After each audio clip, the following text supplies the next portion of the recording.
Hello sir sir sir sir నేను sir ప్రొడ్యూసర్ని. ఆవిడ మీ భార్య సార్.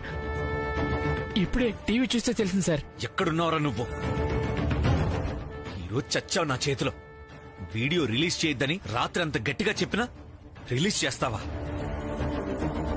ఎంత ధైర్యం రా నీకు? సార్ సార్ నేను రిలీజ్ చేయలేదు సార్. నాకేం తెలియదు సార్. నీకు తెలియకుండా ఎలా రిలీజ్ అవుతుంది? ఆటలాడుతున్నావా? సార్ మీరు ఇలా అనుకుంటారనే నేను మీకు ఎదురు ఫోన్ చేశాను సార్. నేను మా వాళ్ళకి ఫుటేజ్ డిలీట్ చేయమని రాత్రే చెప్పాను సార్.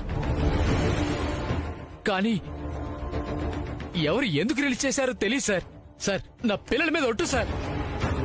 కావాలంటే మీరు నన్ను చంపేయండి సార్. కానీ నేను చెప్పేది నిజం సార్. ఇదంతా నాకు తెలియకుండానే జరిగింది సార్. నన్ను నమ్మండి సార్.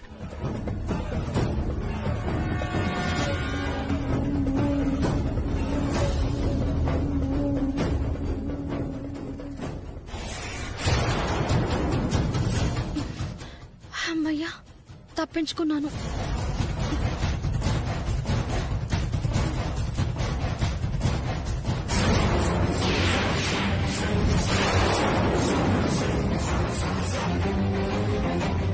సియా, మీరేంటి ఇక్కడ? ఏం లేదు, ఏం లేదు. ఆగండి, ఎక్కడికి వెళ్తున్నారు? ఇంట్లో హోమం జరుగుతుంటే ఇక్కడేం చేస్తున్నారు? ఈ బ్యాగ్ ఏంటి, స్కార్ఫ్ ఏంటి? ఎక్కడికి వెళ్తున్నారు అసలు? అంటే వాడు ఇంకా టీవీ చూడలేదన్నమాట. మాట్లాడవేంటి సియా? ఎక్కడికి వెళ్తున్నావు? నీకు అనవసరం. నాకు అనవసరం అంటారేంటండి? ఏమైంది అసలు మీకు? ఇంట్లో ఏమైనా గొడవ జరిగిందా? మాట్లాడదాం పదండి. ఏ చెప్తే అర్థం కదా? వస్తే చేస్తాను. ఏదో జరిగింది సియా గారు, మీరు ఆవేశంతో ఉన్నారు. ఆవేశంతో తీసుకున్న నిర్ణయాలు ఎప్పుడు కరెక్ట్ కావు. రండి.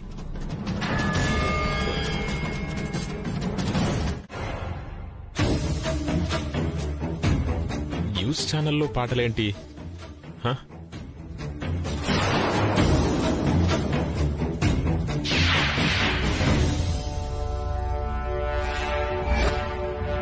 నాకు కార్కి డాష్ ఇచ్చిన అమ్మాయి కదా?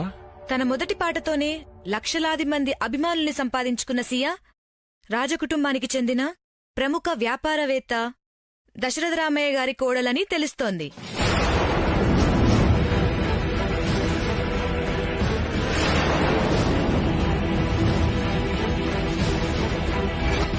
ఈవిడ దశరథ రామయ్య గారి కోడలు కాదని అప్పుడే చెప్పాను కదా, ఇంకా అలాగే అంటున్నారేంటి? దశరథ రామయ్య గారు ఈ విషయం బయటికి చెప్పలేదా? ఓసారి ఫోన్ చేద్దాం.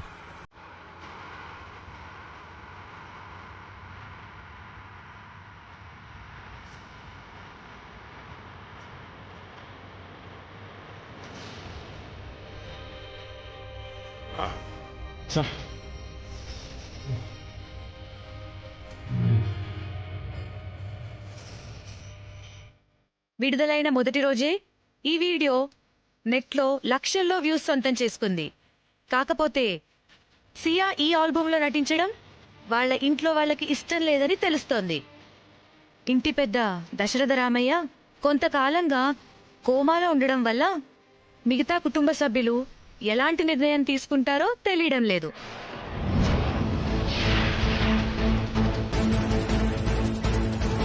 అంటే దశరథ రామయ్య గారు కోమాలో ఉన్నారా? Oh my God.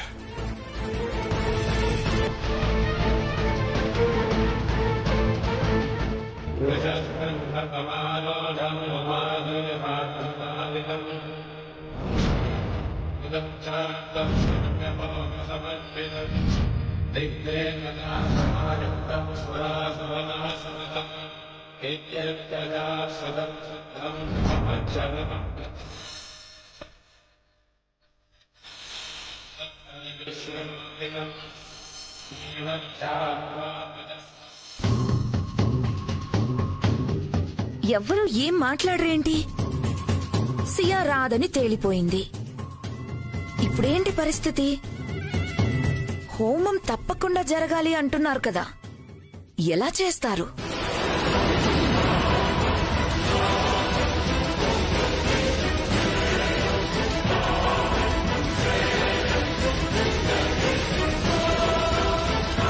అక్క పాపమక్క, చూడు సియా అక్క వల్ల అందరూ ఎంత బాధపడుతున్నారో. ఇప్పటికైనా నిజం చెప్పక్క. నువ్వు కోడలు అని చెప్తే బావగారితో కలిసి నువ్వే హోమం చేసుకోవచ్చు కదా. ఈ బాధలే ఉండవు కదా. అక్క పాపమక్క, చూడు సియా అక్క వల్ల అందరూ ఎంత బాధపడుతున్నారో. ఇప్పటికైనా నిజం చెప్పక్క. నువ్వు కోడలు అని చెప్తే బావగారితో కలిసి నువ్వే హోమం చేసుకోవచ్చు కదా. ఈ బాధలే ఉండవు కదా. మారుతి, నువ్వు ఊరుకో. నువ్వు ఒట్టేసావని ఊరుకుంటున్నానక్క. లేదంటే నేనే చెప్పేసి ఉండేవాణ్ణి. ఊరుకోరా. సరే బామ్మగారు, హోమం జరగడం మనకి ముఖ్యం కదా. పోనీ సియా లేకుండా హోమం జరిపించే అవకాశం ఏమన్నా ఉందా? సియా లేకుండా ఎలా జరుగుతుంది? జరిగే అవకాశమే ఉంటే పెద్దమ్మ ఇంత డల్గా ఎందుకు కూర్చుంటుంది? ఏం పెద్దమ్మా?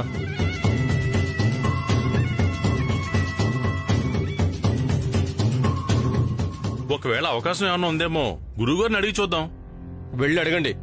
భార్యాభర్తలు ఇద్దరు కలిసి చేయాలని ఎన్నిసార్లు చెప్పాలని తిట్టిన తిట్టకుండా తిడతారు.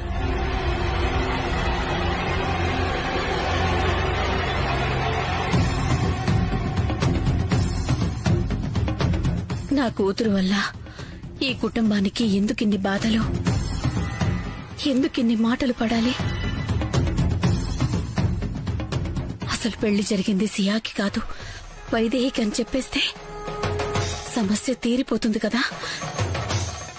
చెప్పేస్తాను. ఏయ్, ఏంటి గుణుకుతున్నావు? చెప్పేస్తావా? ఏం చెప్తావే? చెప్పు, చెప్పవే. నిన్నే పద.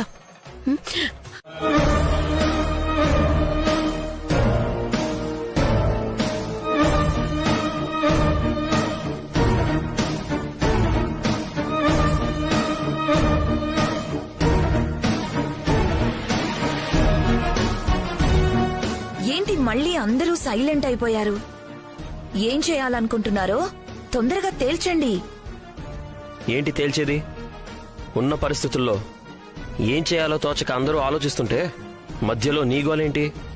బావుందండి.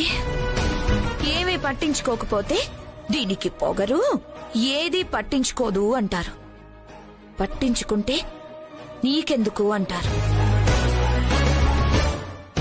అయినా ఇందులో ఆలోచించడానికి ఏముంది? 1, సియా లేదని హోమాన్ని ఆపేయాలి. 2, సియా లేకుండా జరిగే అవకాశం ఉందేమో చూడాలి.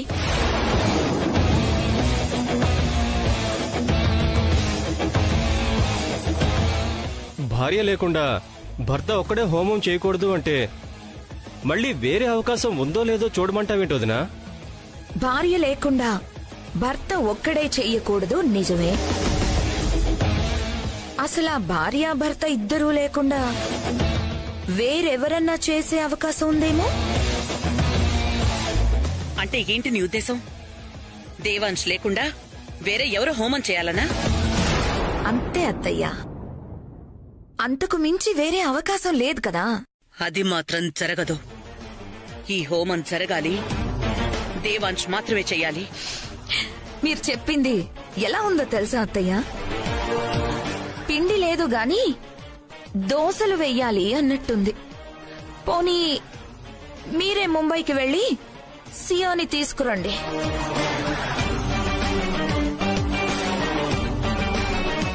చేతనైతే చెయ్యాలి, లేదా జరిగేది చూస్తూ ఊరుకోవాలి. అంతేగాని ఖాళీగా కూర్చుని కబుర్లు చెప్తే లాభం ఉండదత్తయ్యా. వదినా, అమ్మతో మాట్లాడుతున్నావు, నోరు కంట్రోల్లో ఉంటే మంచిది. నీ పెళ్ళాన్ని కంట్రోల్లో ఉంచుకోలేకపోయావు గాని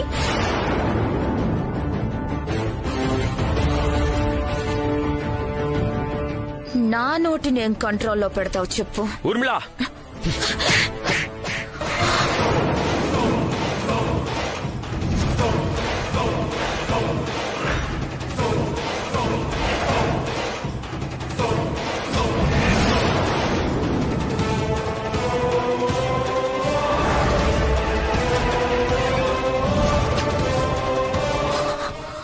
ఇంట్లో సమస్యల్ని ఆసరాగా తీసుకుని నోటికొచ్చినట్టు వాగితే చిన్న కోడలతో పాటు పెద్ద కోడల గురించి కూడా టీవీలో న్యూస్ వస్తుంది. ఇంట్లో నుంచి బయటికి గెంటేశారని.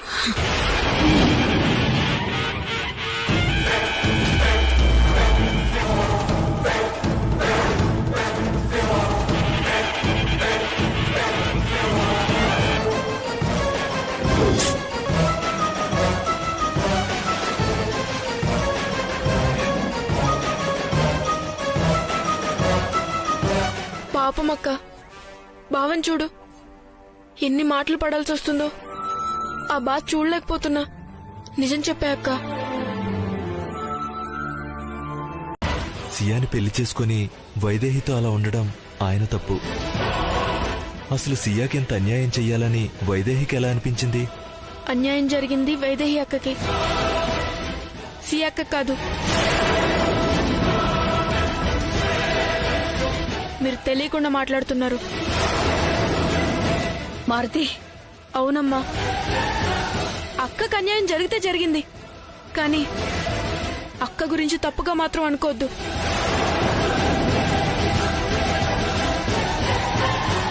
నీకు కూడా తెలియని ఒక నిజం ఉందమ్మా. అసలు బావుగారు ప్రేమించింది సియా అక్కని కాదు, వైదేహి అక్కని.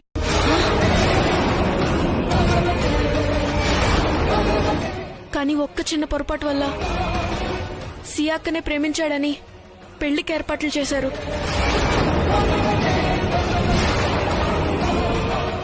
వైదేహి అక్క ఏ తప్పు చేయలేదు. ఆ స్థానం వైదేహి అక్కదే, సియా అక్కది కాదు.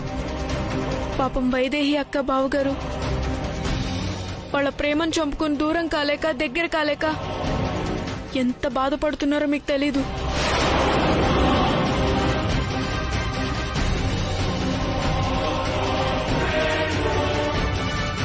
ఇది సూపర్ బ్రెయిన్. ఏం స్కెచ్ చేసో తెలుసా? మళ్ళీ నన్ను రంగంలోకి దించాం. ఈ హోమం గనక నా చేతుల మీదుగా జరిగితే తరువాత రాజ్యాధిపతి పదవి కూడా చేజిక్కించుకుంటా. కానీ హోమం నాతో చేస్తారంటావా? ఇంకా వేరే దారేముంది? ఈ హోమం అయితే ఖచ్చితంగా జరగాలి. ఇప్పటికిప్పుడు సియా తిరిగి రాదు. ఇక మిగిలిన ఆప్షన్ నువ్వే. ఇది జరగకుండా ఎవ్వరూ ఆపలేరు.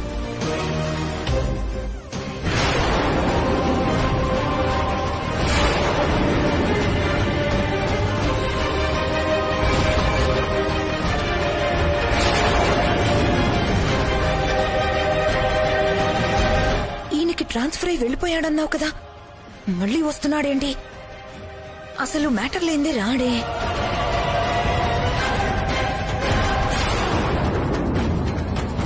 ఆ మ్యాటర్ ఏంటో కనుక్కొనొస్తా. నువ్వు లోపలికి వెళ్ళు.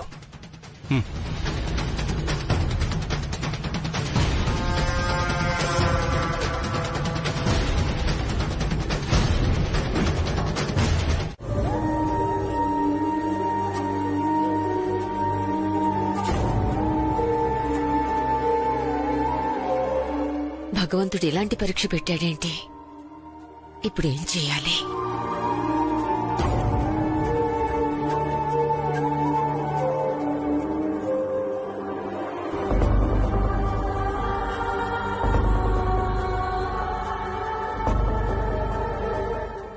అమ్మా, ఇదంతా నా కూతురు వల్లే జరిగింది. నేనింత క్షోభ పట్టడానికి మేమే కారణం. క్షమించమని అడగటం తప్ప ఏమీ చేయలేం. మా తలరాత అన్నయ్య గారు, మీరేం చేస్తారు? ఇప్పుడు ఎవరిని నిందించి మాత్రం ఏం ప్రయోజనం? హోమం జరిగేటట్టు చూడాలి. ఏం చేద్దాం కౌసల్య? ఏం చేయాలో అర్థం కావడం లేదత్తయ్యా. మనం తలపెట్టిన కార్యం పవిత్రం, ఇంట్లో జరుగుతున్న హోమం పరమ పవిత్రం.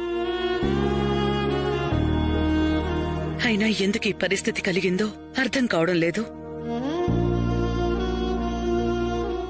ఏది ఏమైనా హోమం మాత్రం జరగాలి కౌసల్య. ఇది నా కొడుకు కల, జరిగి తీరాలి. పోనీ ఊర్మిళ చెప్పినట్టు వాలి చేత జరిపిద్దామా?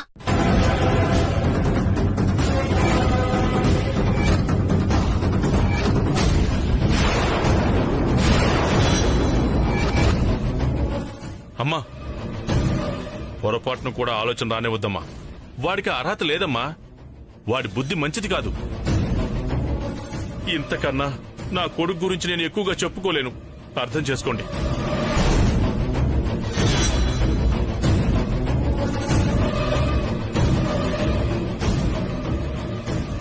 ఇప్పుడంతకు మించి వేరే దారి లేదు మరిది గారు. హోమం తప్పనిసరిగా చేయాల్సిన విషయం మీకు తెలుసు కదా. ఏమైనా చేయండి వదినా, వాడు మాత్రం వద్దు. నిజమే అమ్మా. వాడు జైలు నుంచి ఎలా వచ్చాడన్న దానికి కూడా నాకు అనుమానాలున్నాయి. అసలు వాలి మీద నమ్మకం లేకే కదా రాజ్యాధిపతి స్థానం ముందు ఇస్తానని కూడా ఇవ్వకుండా తమ్ముడికి అప్పగించింది. వాలి మాత్రం వద్దమ్మా. వైదేహిని రెండో పెళ్లి చేసుకుంటే ఆ నియమం తప్పినట్టే కదా.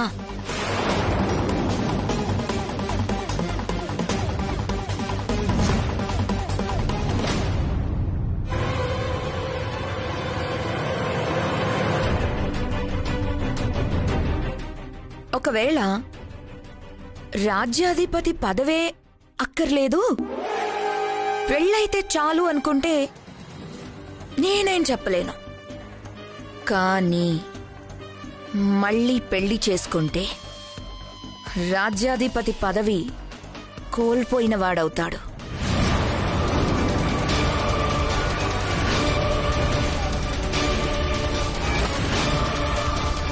హోమం చేయడానికి అర్హుడవుతాడా? ఈ విషయం కూడా దృష్టిలో పెట్టుకోవాలి. మరి ఏమీ లేదు. దీనికి వేరే పరిష్కారం ఏదో ఉండే ఉంటుంది. గురువుగారు ఇక్కడే ఉన్నారు కదా, వెళ్ళి అడుగుదాం. పదండి. రాజగురువు ఇలాంటి రూల్స్ లో చాలా స్ట్రిక్ట్. అస్సలు ఒప్పుకోడు. నువ్వేం టెన్షన్ పడకు.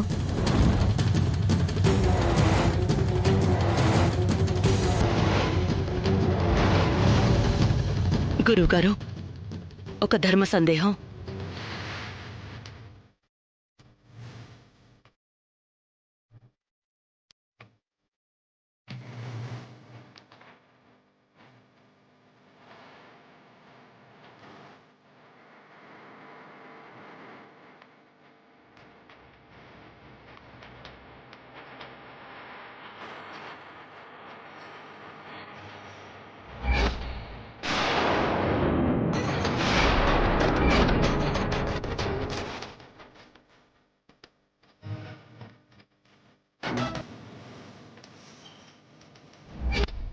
మీ కూతురుతో పాటు పోయిన ఈ ఇంటి గౌరవాన్ని కలిపి ఇచ్చేయండి.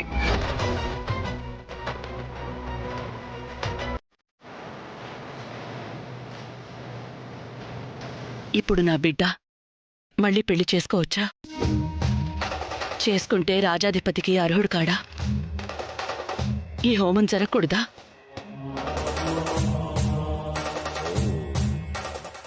చెయ్యకూడదత్తయ్యా. ఆ రోజు గురువుగారు చెప్పింది మర్చిపోయారా? రాజ్యాధిపతిగా ఉండాలంటే మనసులోనూ జీవితంలోనూ ఒకే ఆడదుండాలి. ఆవిడ భార్య అయ్యుండాలి. నువ్వు చెప్పేది అక్షరాల సత్యం.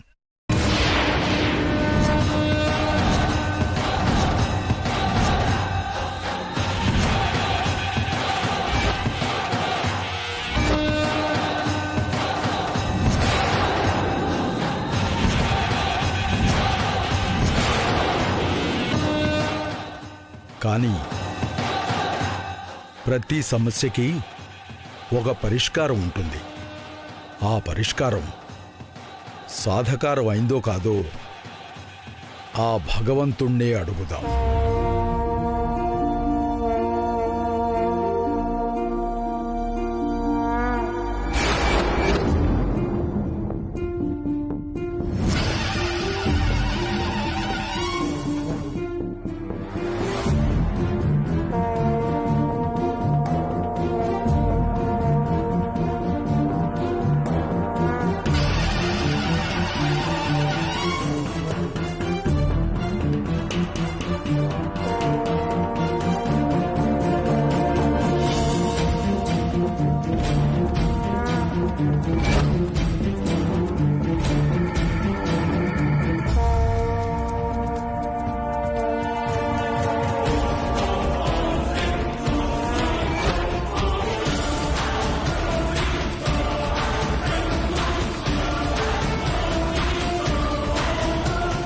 దీపానికి తైలం ప్రధానం.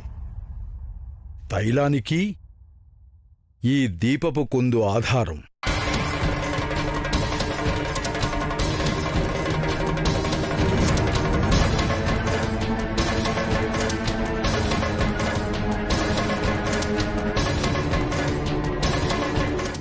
దీన్ని తలకిందులుగా ఉంచినా కూడా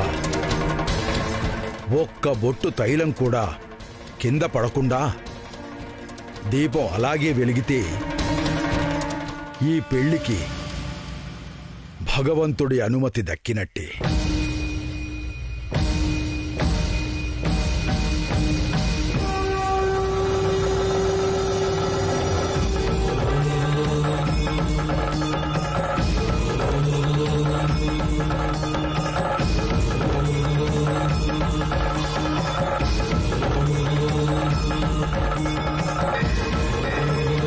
ఈ లోకంలోనే ఎవ్వరికీ కనిపించినంత దూరంగా వెళ్ళిపోయిండేవాణ్ణి.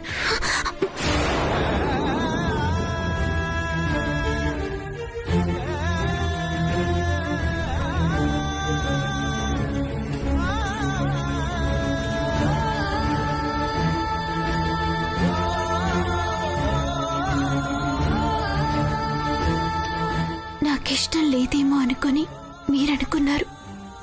ఇన్నాళ్ళు మాటకి కట్టుబడి మీకు దూరంగా ఉన్నాను, మనసుకి కట్టుబడి కాదు. భార్యగా మీ పక్కన లేకపోయినా ప్రతి క్షణం నా మనసులో మీతోనే కలిసి బతుకుతున్నాను. మా చెల్లెలి కోసమే నా ప్రేమని దాచుకొనుండొచ్చు, కాని ఎంతవరకు? మీ గౌరవానికి భంగం కలగనంతవరకు. ఎప్పుడైతే తను గడప దాటి మీ పరువుని పాడు చేసిందో ఆ క్షణమే తన గురించి ఆలోచించటం మర్చిపోయాను. తన భర్త స్థానంలో మీరు అవమానంతో తల దించుకోవడం చూస్తుంటే ఆ క్షణమే మిమ్మల్ని గట్టిగా పట్టుకొని మీకు నేనున్నానని గట్టిగా చెప్పాలనిపించింది. అయినా ఇదంతా నా వల్లే కదా. ఆ రోజే మీకోసం, మన ప్రేమ కోసం ఆలోచించుంటే ఇవాళ ఈ బాధ ఉండేది కాదు. ఇంకెప్పటికీ మిమ్మల్ని వదిలి వెళ్ళను.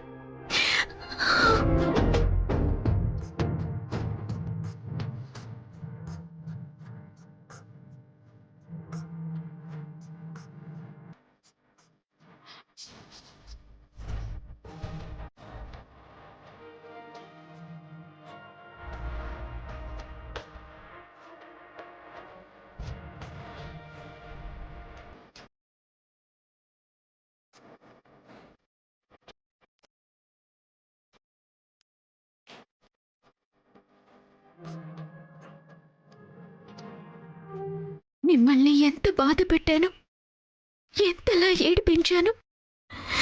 బాగా తిట్టుకుంటున్నారు కదూ.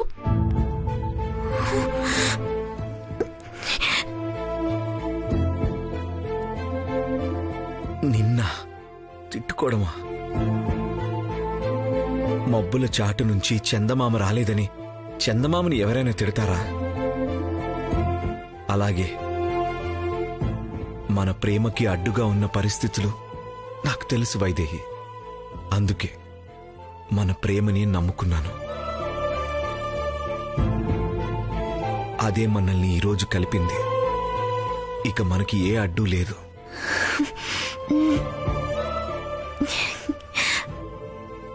ఏ అడ్డు లేదు కదా? లేదు. ఏ అడ్డు లేదు కదా?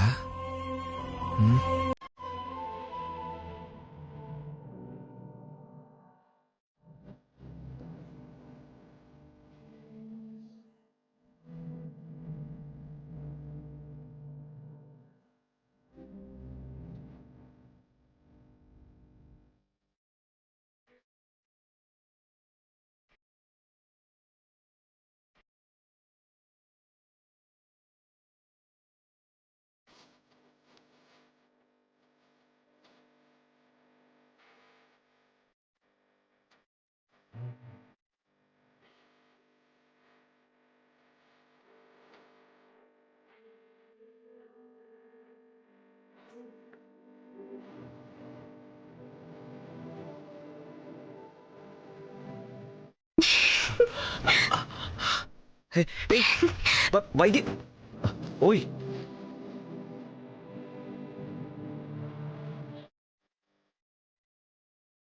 ఏంటి ఏ అడ్డు లేదన్నా? లేదు, కానీ ఇదొక మధుర అనుభవం. ఇది మొదటి రాత్రికి సొంతం.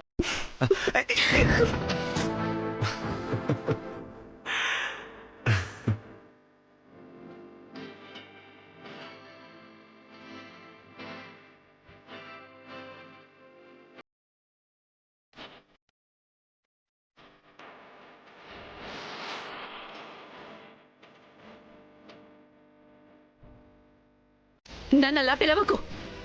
ఏం పాపం చేసి కన్నానే నిన్ను? ఎందుకు మమ్మల్ని ఇలా సాధించు తింటున్నావు? అమ్మా, నేను చెప్పేది విను. నువ్వేం మాట్లాడుకు. నువ్వు చేసిన పనికి మళ్ళ పనికి పరువు పోయి తలెక్కడ పెట్టుకోవాలో తెలియక చావాలో బతకాలో తెలియని పరిస్థితిలో ఉన్నామే. నువ్వు ఎన్ని తప్పులు చేసినా వెనకేసుకొస్తూ నీకింత గొప్ప బతుకునిస్తే ఈ బతుకు బతకడం కూడా చేత కాలేదే నీకు. అయినా వద్దనుకుని వెళ్ళిపోయావు కదా, మళ్ళీ ఎందుకు పూజ చేసావే?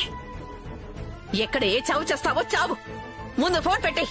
అమ్మా అమ్మా, ఫోన్ పెట్టేయద్దు.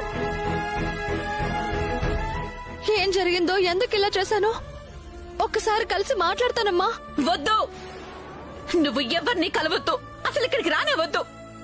ఈ కోపంలో నా కంట పడితే నేనే నిన్ను చంపేస్తాను. మళ్ళీ ఫోన్ కూడా చేయకు. అమ్మా,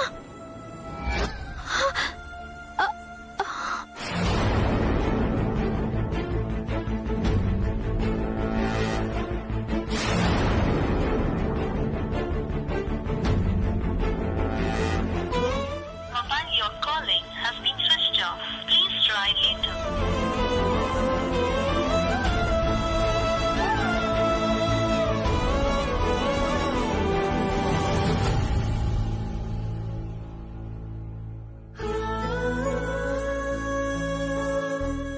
మీరు నటి సీఏ కదూ?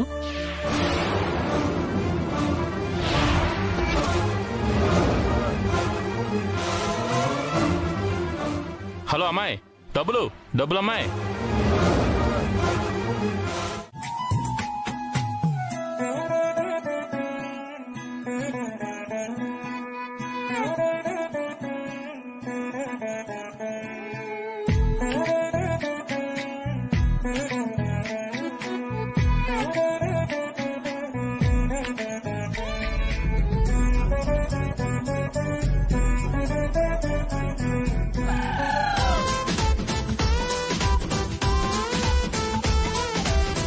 హేరా, ఇప్పుడు హ్యాపీనా?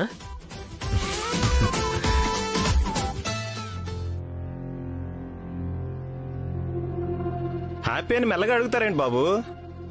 మొహంలో వెలుగు చూస్తుంటే తెలియడం లేదు. ప్రేమించిన అమ్మాయి భార్య అవుతుంటే అంతకన్నా సంతోషం ఇంకే ఉంటుంది. అంతే కదా చిన్నబాబు? ప్రేమించిన అమ్మాయి భార్య అవ్వడం ఏంటి? ఏంటి?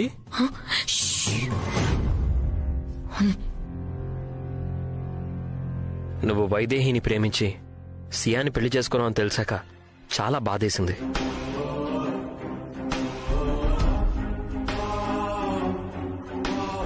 నువ్వు వైదేహి కలిసి ఉండాలని మనసుకి గట్టిగా అనిపించినా మన సాంప్రదాయం పెళ్లికే విలువిస్తుందని మౌనంగా ఉండిపోయాను.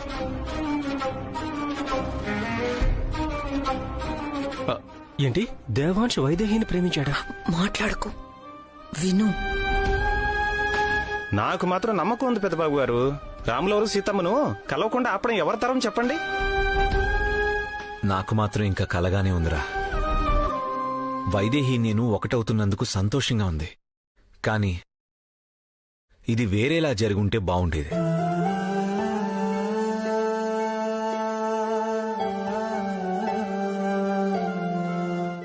సియా ఇలా ఇల్లు వదిలి వెళ్ళిపోవాల్సింది కాదేమో. పాపం అత్తయ్య మావయ్య వాళ్ళు ఎంత బాధపడుతున్నారు. చిన్నబాబు గారు, మిమ్మల్ని కలపడానికి ఆ దేవుడు చూపించిన దారే ఇది, అంతే. దీని గురించి మీరేం ఆలోచించొద్దు. పెద్దబాబు గారు మీరైనా చెప్పండి. ఎవరి తలరాతని ఎవరూ మార్చలేరురా. పైగా ఫలితం మంచిదైనప్పుడు జరిగింది ఏదైనా మంచిదనుకోవాలి. నువ్వు సంతోషంగా ఉంటే చాలరా.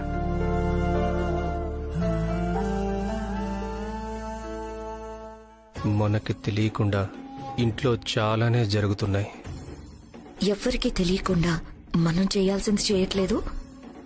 అలాగే ఎవరి రహస్యాలు వాళ్లకుంటాయి. ఈ ప్రేమ పాయింట్ ఏమైనా పెళ్ళి ఆపడానికి ఉపయోగపడుతుందేమో ఆలోచిద్దాం పద.